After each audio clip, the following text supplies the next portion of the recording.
ఈ సంవత్సరము మధ్య ధరలు, మధ్య వర్షపాతములు, ప్రజలు రోగములతో బాధపడుతుంటారు. రాజులకు బీభత్సం అంటే రాజులకు మంచిగా లేకుంటుంది.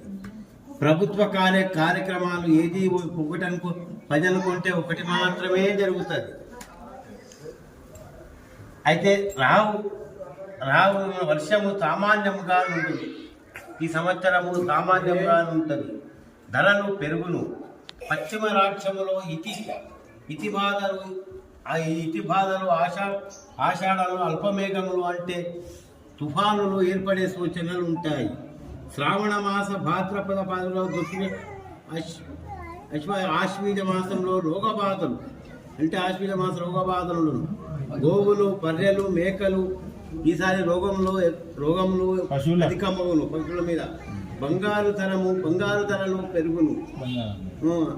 రాజు సూర్యుడు ఆధిపత్యం కలగడం వలన సమర్థవంతంగా చేయగలడు.